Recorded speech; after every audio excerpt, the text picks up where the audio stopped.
하나님 말씀 봅니다. 로마서 15장입니다. 우리 1절 말씀에서부터 우리 6절까지 말씀 우리 한 절씩 교독하시고 우리 6절은 함께 읽겠습니다. 믿음이 강한 우리는 마땅히 믿음이 약한 자의 약점을 담당하고 자기를 기쁘게 하지 아니할 것이라. 우리가 각 사람이 이웃을 기쁘게 하되 선을 이루고 덕을 세우도록 할지니라. 그리스도께서도 자기를 기쁘게 하지 아니하셨나니 기록된 바 주를 비방하는 자들의 비방이 내게 미쳤나이다 함과 같으니라. 무엇이든지 전에 기록된 바는 우리의 교훈을 위하여 기록된 것이니 우리로 하여금 인내로 또는 성경의 위로로 소망을 가지게 함이니라. 이제 인내와 위로의 하나님이 너희로 그리스도 예수를 본받아 서로 뜻이 같게 하여 주사 한 마음과 한 입으로 하나님 곧 우리 주 예수 그리스도의 아버지께 영광을 돌리게 하려 하노라. 아멘. 네, 오늘은 45번째 시간입니다. 제목은 그리스도의 복음과 일치된 삶에 관한 내용입니다. 우리 내용분에 보시면 이제 계속해서 우리가 교회의 약한 자를 위하여 강한 자가 어떤 의무를 가져야 하느냐에 관한 문제를 이야기를 하고 있고요. 그래서 어찌 보면 이제 그 마지막 부분에 이제 해당한다라고 우리가 할 수가 있습니다.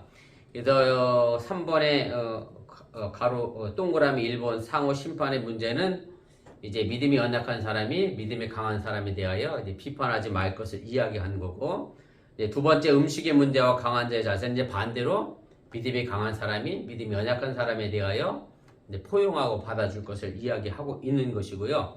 그 다음에 오늘 3번, 4번이 결론적으로 이야기하는 겁니다. 그러면 이 교회 안에 이제 발생한 로마 교회 안에 발생한 믿음이 강한 자와 믿음이 연약한 자의 문제를 해결하는 방법이 뭐냐라고 한다고 하면 누구를 본받으면 된다? 간단하게 얘기하면 예수 그리스도를 우리가 본받으면 되고 또 예수님과 일치된 삶을 우리가 살아가게 되면 교회 안의 갈등과 분열의 문제는 쉽게 해결될 것이다 라고 하는 것이 사도 바울의 이제 전체적인 이야기입니다. 우리 본문 개요 보도록 하겠습니다. 그래서 믿음이 연약한 자에 대한 의무에 대해서 오늘 이 단락이 말하고 있는 것은 예수 그리스도를 이제 모범으로 삼아라 라고 하는 얘기고요. 결국 이것으로 인해서 이제 로마 교회의 분열과 갈등의 문제를 사도 바울이 최종적으로 정리하고 있고, 그 다음에 로마서가 크게 두 부분으로 나눠진다고 제가 말씀을 이미 드렸었는데 11장까지는 어찌 보면 신학적 어떤 원리에 관한 이제 사도 바울이 이야기를 하고 있고 12장에서부터는 뭐라고 그러죠? 너희는 이 세대를 본받지 말라. 그렇게 시작하면서 우리 기독교인이 신앙 안에서 사회적으로 그리고 교회 안에서 어떤 삶을 살아야 될 것인가에 관련한 어떻게 보면 윤리와 도덕에 관련된 문제를 이야기하는데 그 부분을 최종적으로 마무리하고 있는 것이 오늘 본단락의 이야기입니다. 왜냐하면 이제 로마서 마지막은 결국 15장 14절부터 사도 바울이 이제 마지막 편지 부분을 이제 이야기하고 있기 때문에 이제 실제적인 로마서 내용은 오늘 13절에서 이제 끝이 나게 된다라고 하는 것을 이해하면 되겠습니다. 2번입니다. 그래서 예수님은 결국 구원이라고 하는 차원에서도 보면 뭐 이방인과 유대인을 구별하지 않고 차별하지 않고 동등하게 대속제물로 우리에게 내어주심으로 해서 구원자가 되신과 마찬가지로 또 서로를 받아들이고 용납하고 화해함에 있어서도 예수님이 우리에게 있어서 가장 중요한 모범이 된다라고 하는 얘기고, 그래서 우리가 오늘 6절 말씀에 사도 바울이 이야기했던 것처럼 그리스도 안에서 우리가 유대인이든 이방인이든 또 우리 지금 현대의 교회를 생각하면 우리 어번교회 안에서도 내가 뭐 대구에서 왔든 부산에서 왔든 충청도에서 왔든 뭐 경기도에서 왔든 아무 상관없이 한 마음과 한 입으로 누구를 찬양해야 돼요? 하나님께 영광을 돌리고 하나님을 찬양해야 하는 것이 우리 교회 공동체의 운명이라고 하는 것을 사도 바울이 이제 이야기를 하게 됩니다. 그래서 오늘 15장 1절부터 13절까지는 사실은 두 개의 문단이 똑같은 구조로 서로 연결이 되어 있습니다. 그래서 1절부터 6절까지 말씀하고 그 다음에 7절부터 13절까지 두 단락이 그 형식과 내용에 있어서 이제 서로 닮은 꼴을 이제 취하게 되는데 4번입니다. 그래서 먼저 15장 1절 2절에 보면 이제 강한 자로 하여금 힘없는 연약한 사람들, 믿음이 연약한 사람들을 너그럽게 받아들이다 라고 하는 것을 이야기를 하고 권면을 하게 되고, 그리고 예수님이 자기 자신을 기쁘게 하지 않게 살아가셨던 것처럼 우리 기독교인들도 나 자신의 기쁨만을 위한 게 아니라 이웃을 위한 기쁨을 우리가 살아가야 한다라고 하는 것을 이야기를 하게 됩니다. 그리고 15장 7절에서도 사도 바울이 이 같은 논리로 서로 용납할 것을 명령을 하게 됩니다. 5번입니다. 그 다음에 15장 3절 앞부분에 보면 이기적인 기쁨에 빠지지 않는 우리 기독교의 표본으로 예수님을 예로 들어서 이야기하고 있고, 그 다음에 15장 7절에서부터 9절까지 말씀에도 보면 예수 그리스도는 하나님의 영광을 위해서 모두를 용서하시는 자의 모델로 등장을 하게 됩니다. 그 다음에 마지막 양단락의 끝도 똑같이 기도의 형식으로 끝이 납니다. 오늘 15장 5절 6절도 기도의 형식이고, 그 다음에 15장 12절 13절도 기도의 형식으로 끝이 나면서 결국 로마 교인들의 모두가 기쁨과 평강으로 충만하기를 사도 바울이 간구하며 기도함으로 사도 바울이 로마서에서 하고 싶었던 모든 이야기를 정리를 하게 됩니다. 자, 우리 본문 주석 보도록 하겠습니다. 교회 안에서 소위 강한 자는 보다 큰 책임을 갖고 있는데 어떻게 행동해야 하겠습니까? 오늘 1절, 2절 말씀인데 제가 오늘 1절, 2절 말씀 다시 읽겠습니다. 믿음이 강한 우리는 마땅히 믿음이 약한 자의 약점을 담당하고 자기를 기쁘게 하지 아니할 것이라. 우리 각 사람이 이웃을 기쁘게 하되 선을 이루고 덕을 세우도록 할지니라. 이렇게 말씀합니다. 그래서 사도 바울은 이제 자기 자신을 어디에 속한 사람으로 이야기하고 있느냐면 믿음이 강한 사람. 왜냐하면 뭐라고 표현했기 때문에 우리는 이랬으니까 사도 바울을 포함한 자신도 믿음이 강한 사람으로 이야기를 하게 되는데, 그래서 교회 안에서 믿음이 강한 사람과 믿음이 연약한 사람을 사도 바울이 어떤 정치적인 파당으로 나누려고 하는 게 아니라 교회 안에 다양하게 신앙생활하는 사람들의 모습을 표현하고 나타내주고 있음을 보게 됩니다.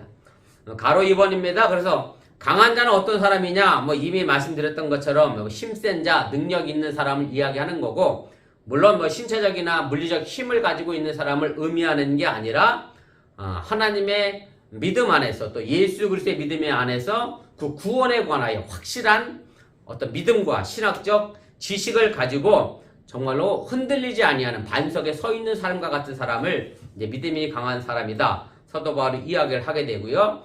그래서 이미 제가 말씀드렸던 것처럼 대부분의 어떤 사람들이냐면 율법과 상관없이 살아왔던, 자유롭게 살아왔던 이방인 기독교인들이 여기에 포함이 되고, 그리고 유대교인으로서 기독교인 된 사람 가운데서도 좀 쉽게 말하면 좀 깨어있어 이해가 빠른 사람들, 뭐랄까요, 좀 더 믿음으로 성숙한 사람들이 일부분이 포함되어 있다라고 생각할 수 있습니다.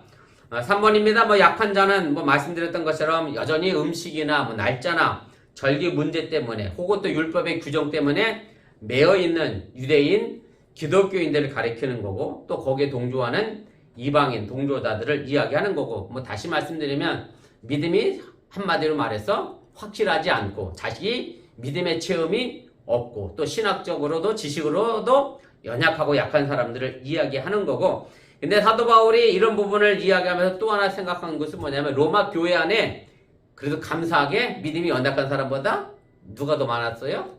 믿음이 강한 사람들이 더 많았기 때문에 숫자적으로도 믿음이 연약한 사람들이 열세에 있는 것을 인식해서 이런 말을 사용하게 됩니다. 자, 그럼 4번입니다. 믿음이 강한 사람들은 뭘 해야 하느냐면 믿음이 연약한 사람들, 믿음이 강하지 못한 사람들의 약점을 어떻게 해야 돼요? 함께 부담해 지고 함께 걸어가야 한다라고 하는 얘기입니다. 기독교인이 마땅히 감당해야 될 의무라고 하는 얘기고, 우리 조장로님도 군대 가서 행군해 보셔서 알겠지만 행군해서 뒤처지면 앞에 가는 사람이 뭘 해야 되죠? 대신 쳐줘야죠. 대신 쳐줘야죠. 그렇죠. 군장이라도 아니면 더 가벼운 총이라도 하다못해 이 철모도 얼마나 무거운지 몰라요. 철모라도 뭐라도 하나 대신 져 가야 그 행군에서 뒤처진 병사를 이끌어 올려갈 수 있는 것처럼, 마찬가지로 우리 믿음이 강한 사람이 믿음이 연약한 사람들을 그렇게 함께 이끌어가야 될 책임이 주어지고 있다라고 하는 얘기입니다. 5번입니다. 일반적으로 세상에서 강한 사람들은 누구만을 위해서 살지요? 자기 자신만을 위해서 스스로의 기쁜 일을 위하여 살아가게 되지만 우리 기독교인들 안에서 믿음이 강한 사람은 나를 기쁘게 하는 게 아니라 누구를 기쁘게 하기 위하여 아가페의 사랑의 방식을 가지고 이웃을 기쁘게 하는 일을 추구해야 한다라고 하는 얘기고, 그래서 다른 사람의 구원에 우리 믿음이 강한 사람이 큰 도움을 주고 교회가 성장하도록 함께 뭐랄까요, 같이 짐을 져주고 이끌어가는 그런 일들을 해 나가야 한다라고 하는 얘기입니다. 그런데 이제 문제는 뭐냐면, 교회 역사, 2000년의 역사 속에서 보면 여러분들도 경험해 보셔서 뭐 아실 수도 있을 것 같기도 한데, 교회 안에서 분쟁과 분란은 주로 누구에게 나오느냐면 믿음이 연약한 사람이 아니라 믿음이 혹 강하다고 하는 사람들, 또 뭐 단순히 믿음뿐만 아니라 내가 교회의 많은 부분을 헌신했다고 하는 사람들, 혹은 뭐 재정적으로 내가 교회의 많은 부분을 애썼다고 하는 사람들이 자신의 주도권을 가지고 교회를 이끌어 가려고 할 때 이제 그런 문제가 분열의 문제가 생기게 된다라고 하는 얘기고, 그래서 오늘 사도 바울의 권면처럼 믿음이 강한 사람들이 사실은 믿음이 연약한 사람들에 대하여 구원 문제보다도 관심을 가져야지 교회의 갈등과 분열을 조장해서는 안 된다라는 것을 우리가 기억하시기를 바랍니다. 6번입니다. 자기 기쁨을 추구하는 것은 결국 어디에 기초한 거냐면, 뭐 사랑의 한 분야긴 합니다만 제가 뭐 굳이 설명하지 않아도 이 말의 의미를 잘 알고 계시겠죠. 에로스적 충동에 기인한 것이고, 그리고 우리 기독교인들이 추구해야 될 사랑의 모습은 어디에 있어야지요? 아가페적 사랑으로 나 자신보다 하나님과 이웃의 기쁨을 헤아리는 그런 이타적 삶의 자세를 우리가 가져야 합니다. 3페이지입니다. 3페이지 제일 꼭대기로 올라가도록 하겠습니다. 그래서 7번입니다. 그래서 이웃사랑의 계명은 결국 사실은 이스라엘 민족에게서 이웃사랑은 누구를 이야기하는 거냐면 자기 동족들만, 민족들만을 의미하는 그런 용어였습니다만은, 그러나 사도 바울은 여기서 교회 안의 공동체만을 의미하는 게 아니라 교회 밖에 있는 사람들에게도 이웃사랑의 계명을 확대시키고 있다라고 하는 것을 여러분들이 기억하시길 바랍니다. 제가 각주 1번 레위기 19장 18절 말씀 달아드렸는데 한번 보세요. 원수를 갚지 말며 동포를 원망하지 말며 내 이웃 사랑하기를 내 자신과 같이 사랑하라. 나는 여호와니라. 이게 누구에게 해당되는 거냐면 이스라엘 민족 안에서 해당되는 거고, 이방인들은 해당되지 않는다라고 하는 얘기고, 그래서 우리가 지금 이 시대에 교회 사랑의 문제, 이웃 사랑의 문제는 교회 안에서만의 사랑의 문제가 아니라 교회 밖에서까지도 그 사랑을 넓게 봐야 한다라고 하는 얘기입니다.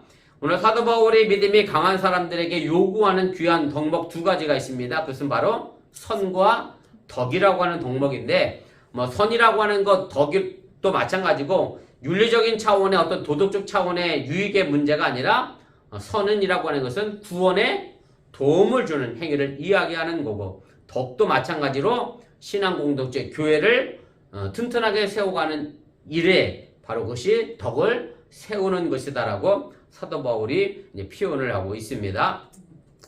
3번입니다.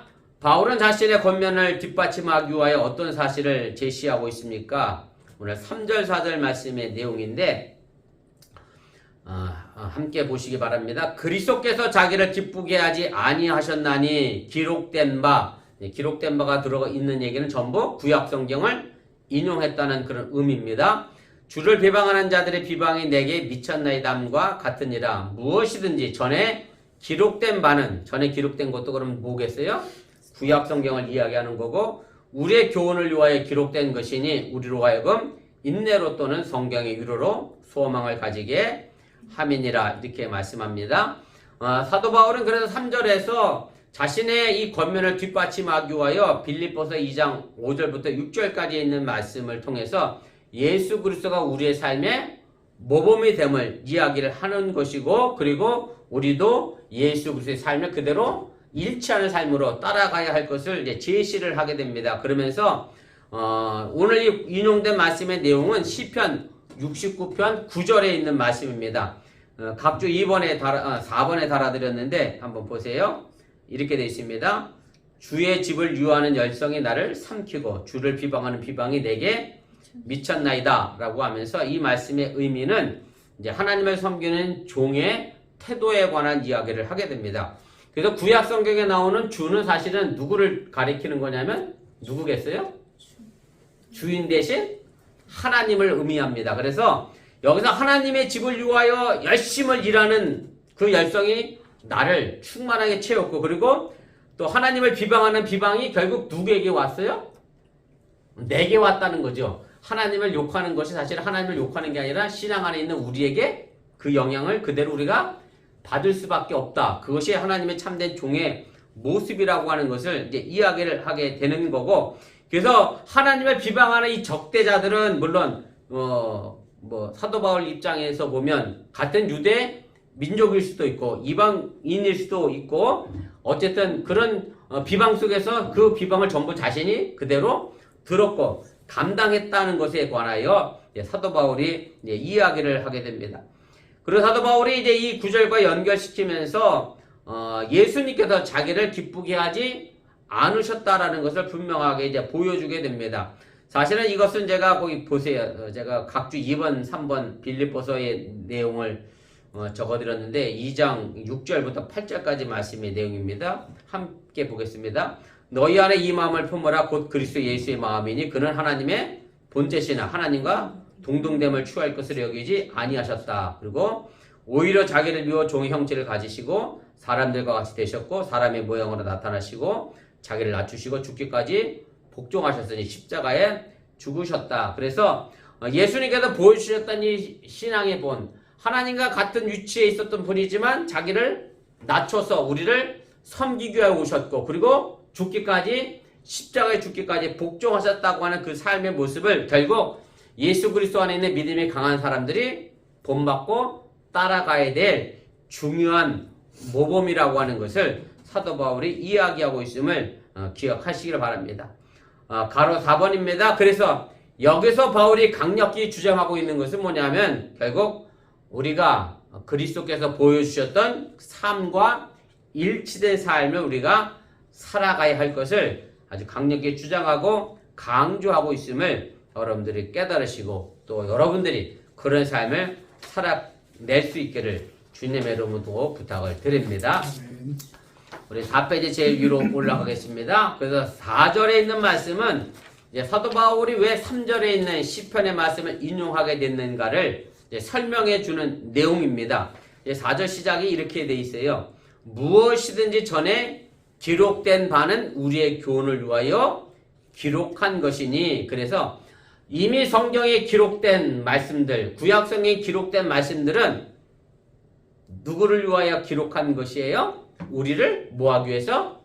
교훈하기 위해서 이미 기록한 말씀이라고 하는 얘기고, 사도 바울이 여기서 이야기하고 싶었던 것은 뭐냐면 사실 구약 성경은 이미 과거에 기록된 말씀이잖아요. 그러니까 과거니까 나랑 상관없는 먼 데 있는 고전의 책이라는 것을 이야기하는 게 아니라 그 멀리 있던 그 책이 지금 내게 뭘 줘야 돼요?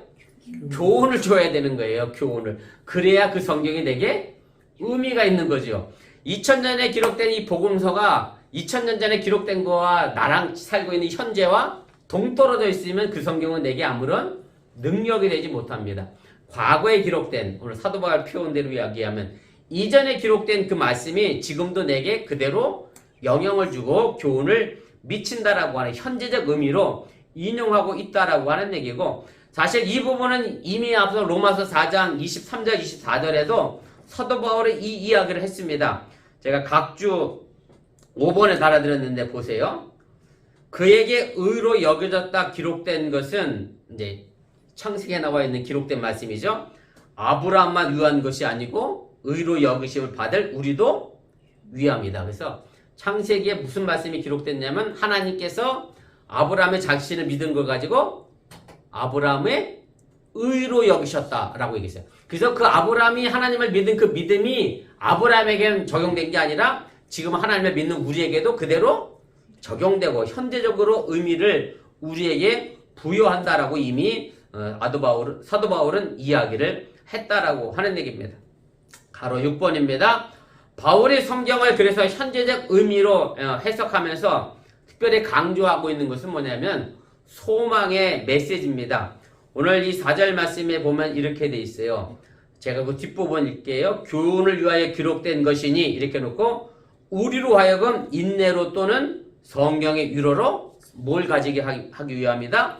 소망을 가지게 하기 위함이다. 왜 하나님의 말씀을 현재적 의미로 해석해야 하는 거냐면 그것이 우리에게 뭐가 되기 때문에 소망이 되기 때문이다 라고 하는 얘기고, 우리 기독교인의 삶의 좌표를 결국 어디에 두어야 되느냐면 성경에 주는 말씀에 소망을 두는 것이 우리 기독교인의 삶의 좌표가 되어져야 한다라고 하는 얘기입니다.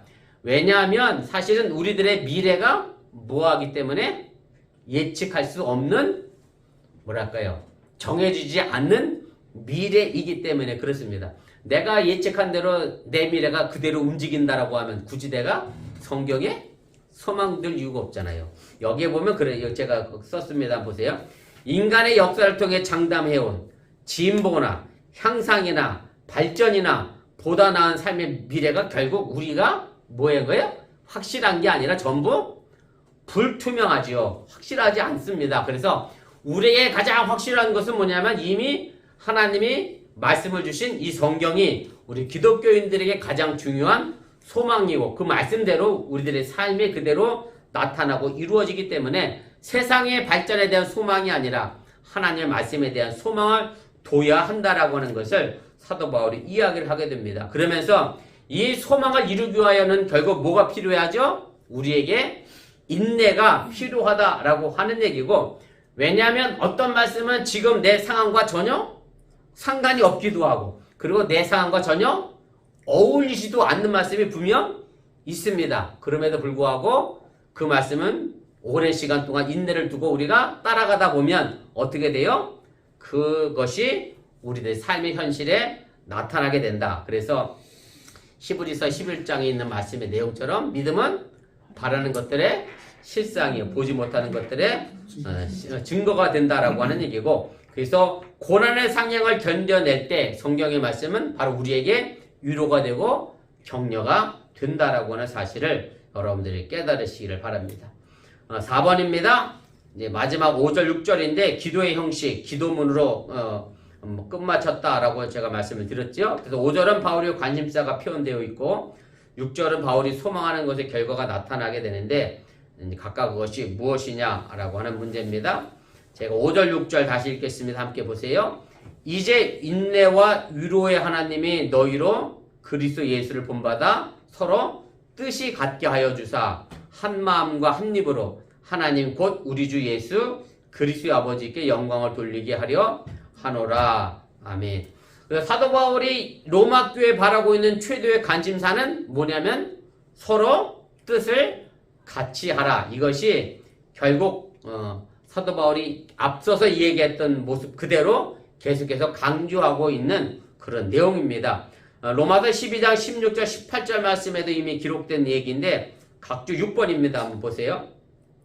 서로 마음을 같이 하며 높은 데 마음을 두지 말고 도리어 낮은 데 처하며 스스로 지혜 있는 채 하지 말라. 아무에게도 악을 악으로 갚지 말고 모든 사람 앞에서 선한 일을 도모하라. 할 수 있거든 너희로서는 모든 사람과 더불어 화목하라. 그래서 결국 로마 교회가 믿음이 약한 사람, 믿음이 강한 사람, 이방인 기독교인, 유대인 기독교인, 다른 데서 이사 온 사람, 많은 사람이 섞여 있었는데 결국 그것을 해결하는 방법은 뭐예요? 모두 마음을 같이 하는 것이다 라고 하는 것에 있다라고 하는 얘기입니다. 2번입니다. 이제 그 부분을 이제 이야기한 거예요. 민족으로 다르든 종교가 다르든 문화가 다르든 그 모든 차이를 넘어서서 교회에 속한 모든 기독교인들은 서로를 사랑하고 하나의 교회를 이루는데 공동 목표를 두어야 하는 거고, 바로 이 목표의 근거로 우리가 누구를 본받으면 돼요? 그리스도를 본받으면 우리는 그리스도의 마음으로 하나 될 수 있음을 이제 이야기를 하게 됩니다.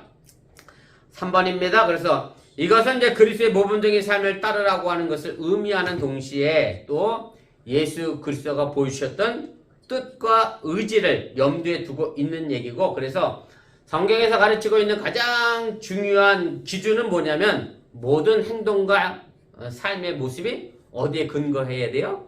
제가 늘 얘기하는 거지만 성경이 기준이 되어져서 거울이 되어져서 근거해야 한다는 얘기고, 그래서 우리가 기독교인, 크리스천, 그리스도인 이렇게 부르는 얘기는 결국 우리들의 신앙의 삶의 모습은 뭐와 연결되어져요? 그리스도의 뜻과 연결되어져야 하고 그리스도 안에서 행동해야 되고 내가 그리스도의 통치 아래서 행해야 한다라고 하는 것을 이제 사도 바울이 이야기를 하게 됩니다.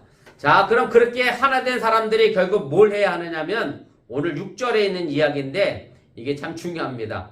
한 마음과 한 입으로 누구께 영광을 돌려야 돼요?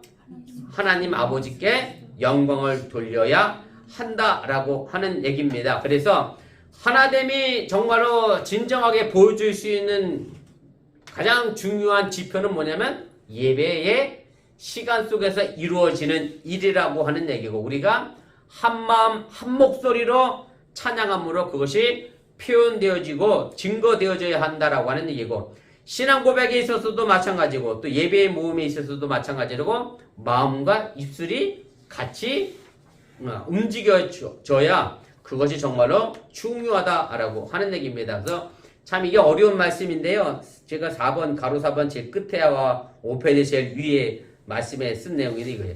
마음과 입이 결국 어떻게 하면 돼요? 따로 놀지 않고 공조를 취하는데 우리 기독교 신앙에 가장 중요한 특징이 있다라고 하는 얘기고 내가 사랑의 찬양을 부르는데 저 앞에 왼수 같은 사람이 앉아 있어도 그런 마음이 나눠지면 안 되잖아요. 정말 그 사람을 사랑해야 한다라고 하는 얘기고 그래서 마음과 입술이 같이 움직여야 되고 결국 그렇게 되면 행동도 같이 통일되어져야 한다라고 하는 얘기입니다. 5페이지 제일 위로 가겠습니다. 5번입니다. 사실 예배 때 찬양이 이런 의미로 형제 사이에 하나됨과 친교를 이루지 못한다라고 하면 그 공동체는 더 이상 진정한 의미의 교회라 말하기가 어렵다라는 것을 꼭 기억하시고 우리가 마음과 입술이 또 행동이 함께 움직여져야 한다라고 하는 얘기고요. 그 다음에 6번입니다. 그럼 예배의 본질적인 목적은 뭐냐? 제가 늘 이야기하는 거지만 예배 드리고 내가 하나님께 복 받기 위해 오는 게 아니라 예배를 통해서 하나님께 영광을 돌리기 위해서 하나님을 높여드리기 위해서 우리가 예배에 참여하는 거고 하나님이 내게 이미 베풀으신 은혜가 많기 때문에 그래서 감사하는 마음으로 우리가 예배에 참여한다라고 하는 얘기입니다. 그래서 영광을 돌린다라고 하는 말의 의미는 예배의 주인공이 되는 하나님의 영광을 높이는데 우리 예배자가 참여하는 것을 이야기하는 거고 이것은 예배 순서마다 사실 다 해야 될 일들입니다. 찬양도 마찬가지고 예배 순서 속에 있는 기도도 마찬가지고 신앙 고백도 마찬가지고 교동문도 감사도 봉헌도 다 이런 방식을 통해서 누구를 높이는 거예요? 결국 하나님을 높여드리는 것임을 그것이 예배의 진정한 의미임을 여러분들이 깨달으시기를 바랍니다. 자, 제가 아까 구약성경의 주가 하나님을 가르친다라고 얘기를 했는데 이제 그 말씀의 결론을 제가 정리하도록 하겠습니다. 예수 그리스도는 그리스도인의 뭐가 되시는 거죠? 예수님은 주가 되신데 하나님은 동시에 우리의 주인이면서 또 누구의 아버지예요? 예수 그리스도의 아버지로서 또 예수님의 주가 되십니다. 그래서 오늘 마지막 6절에 이렇게 돼 있어요. 하나님 곧 우리 주 예수 그리스도의 아버지께. 그래서 성경에서 사도 바울이 말하고 있는 하나님의 정체는 뭐냐라고 얘기한다라고 하면 바로 예수 그리스도의 아버지라는데 초점이 맞춰져 있고 결국 예수님의 삶은 어땠어요? 아까 빌립보서에 나와 있는 것처럼 우리처럼 낮아지셔서 우리를 위하여 십자가에서 죽으신 삶의 모습으로 우리에게 보여주셨던 그 예수님의 아버지로서의 하나님이 바로 우리가 예비하는 하나님이라고 하는 것을 여러분들이 기억하시길 바랍니다.